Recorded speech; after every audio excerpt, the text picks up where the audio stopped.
ये पार्वती जी का सिंदूरदानी बनता है। अच्छा। सबका सुहाग होने का जैसा है। हाँ।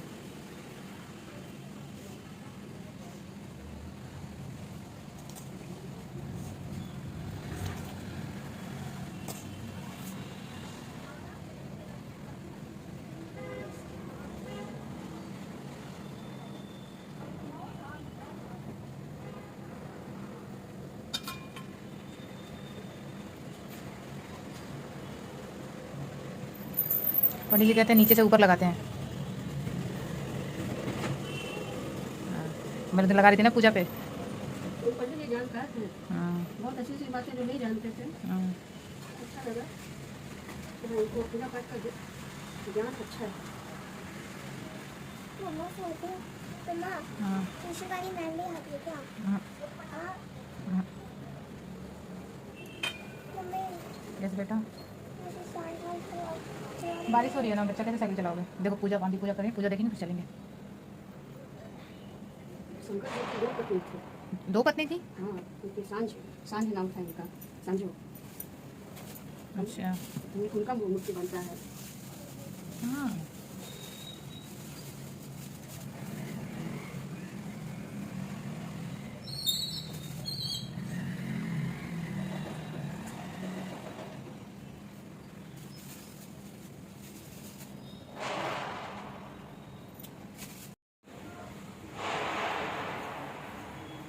कल चूड़ी मिली लेकिन बहुत अच्छी चूड़ी नहीं मिली। मतलब बारिश इतने जोर से होने लगी। मम्मी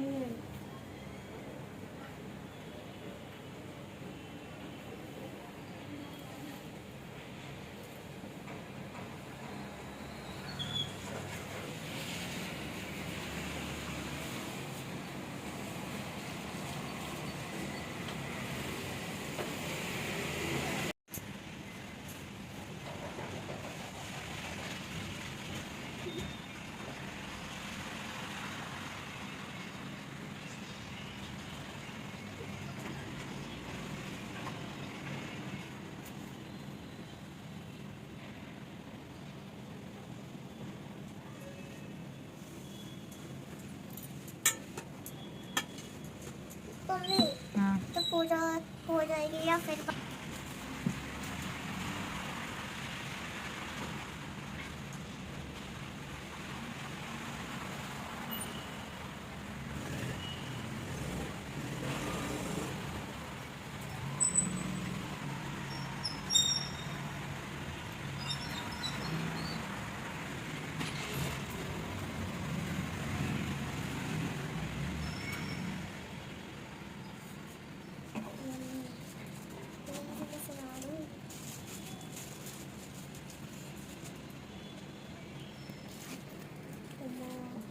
सुनाने का मन कर रहा है। फिर घर जाओ बुआ को सुना देना जब। हाँ घर जाओ बुआ को सुनाना। मुझे सही से सुना नहीं था ना।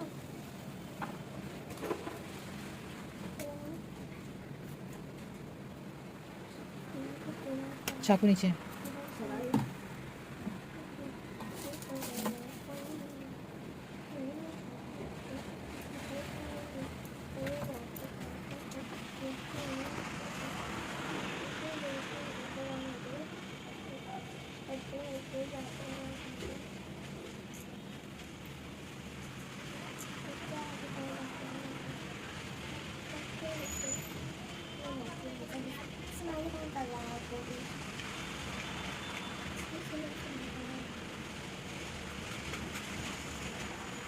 मम्मा लाई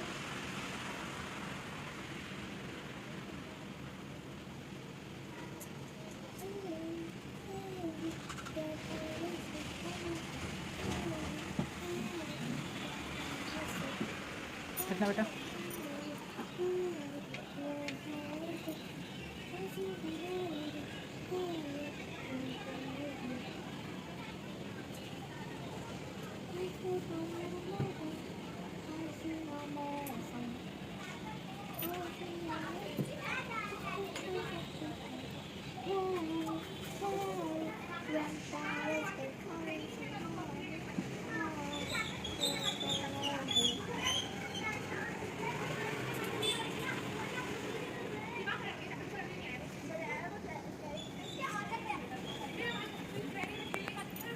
शोभा देती है। जिन शंकर भगवान शंकर के मस्तक पर चंद्र और कंठ के मुंडों की माला पड़ी हुई है, जो माता पार्वती भी वस्त्रों से तथा भगवान शंकर दिगंबर वेश धारण किए हैं, उन दोनों भवानी शंकर को नमस्कार करता हूँ।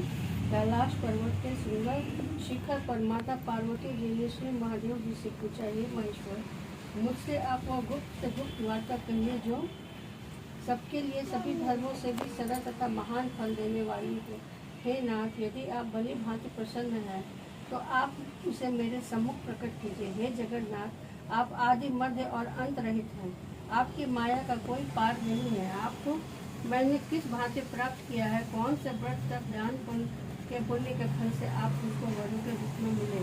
श्री महादेव जी बोले, हे देवी, यह सुनो, मैं तेरे सम्मुख उस व्रत को कहता हूँ जो परम गुप्त है। जैसे तारागणों में चंद्रमा और ग्रहों में सूर्य, वर्णों में ब्राह्मण, देवताओं में गंगा, पुराणों में महाभारत, वेदों में साम और इंद्रियों में मन श्रेष्ठ है, वैसे ही पुराणों और वेद सब में इसका वर्णन आया है, जिसके प्रभाव से तुमको मेरा आधा आसन प्राप्त हुआ है।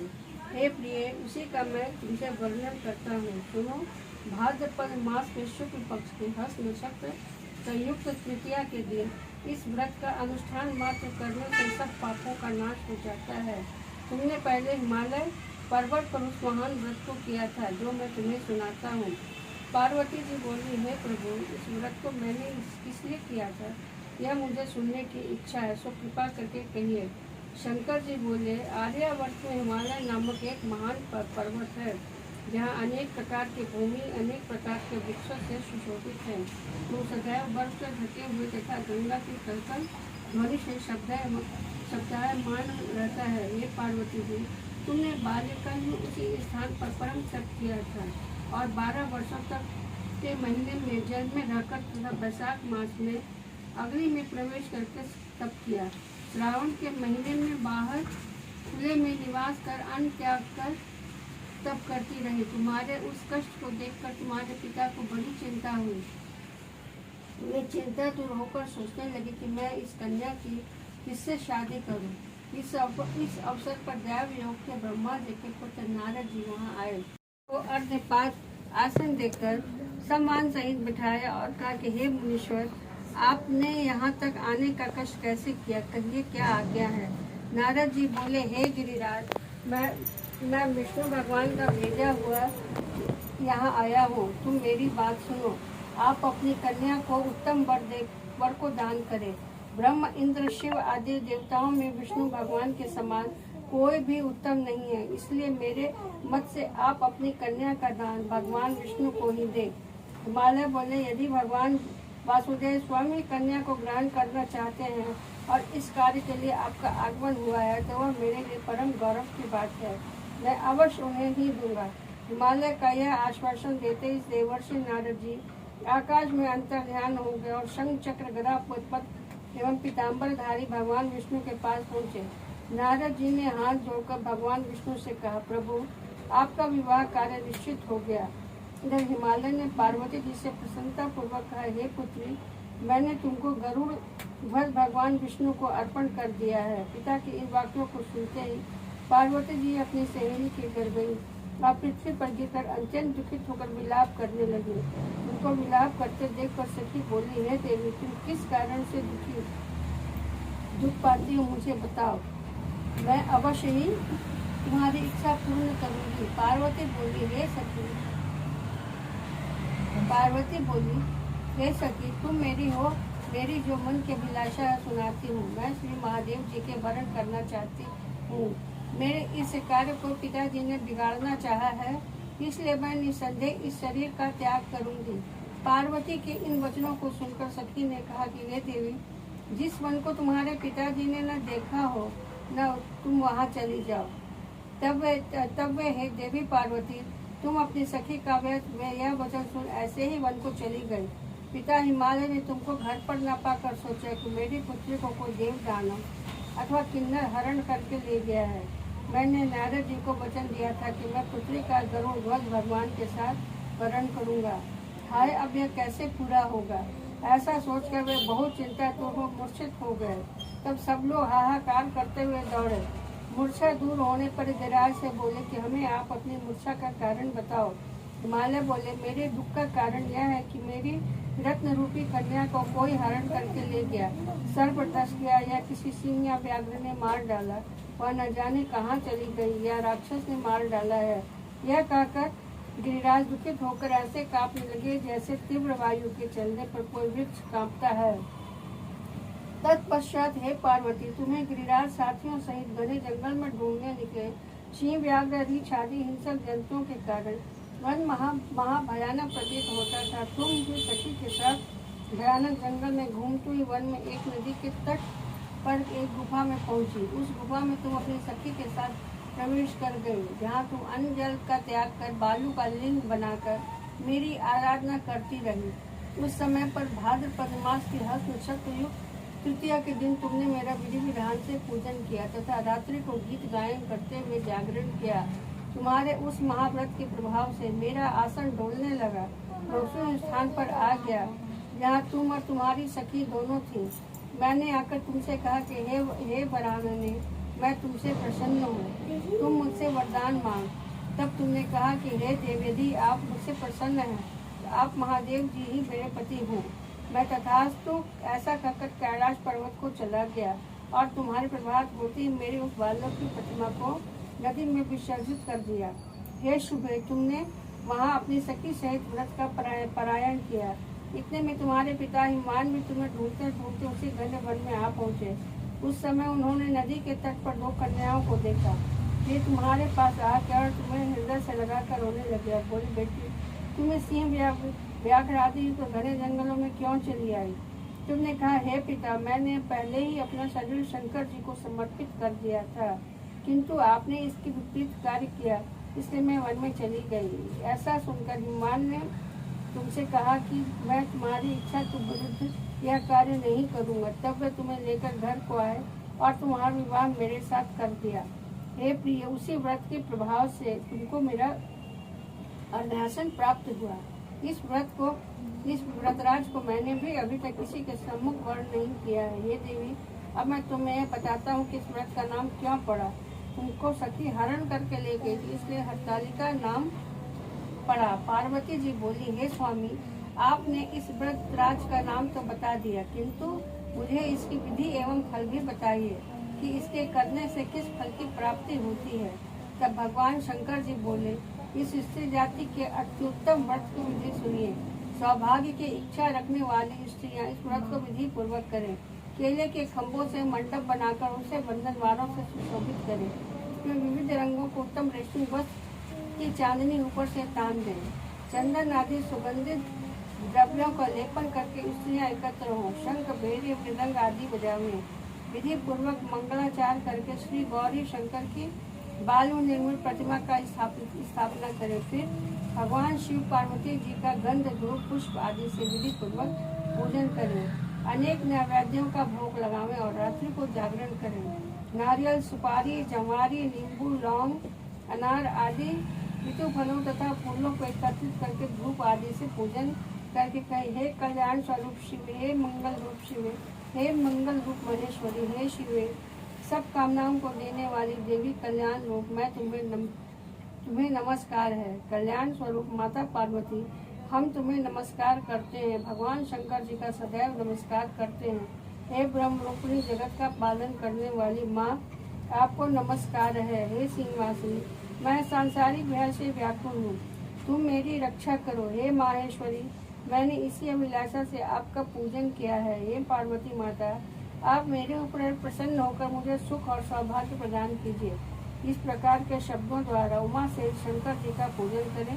विधि पूर्वक कथा सुनकर गौ, वस्त्र, आभूषण आदि ब्राह्मणों को दान करें। इस प्रकार से व्रत करने वालों के सब पाप नष्ट हो जाते हैं।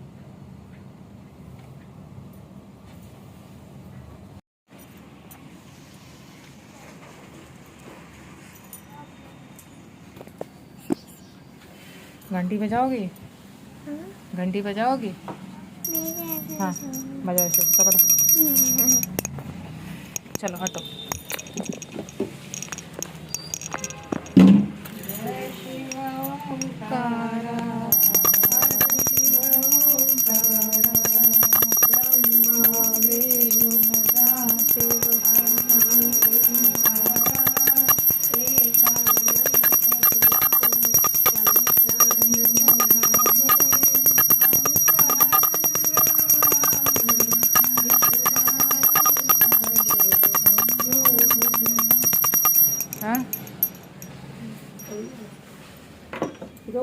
तुझ चादर चतुर डले शशिधार सांबर भागम रे अंगे सनकादिक ब्रह्मादिक भूत तिक संगे कर कमंडले। गर्म हो गया है।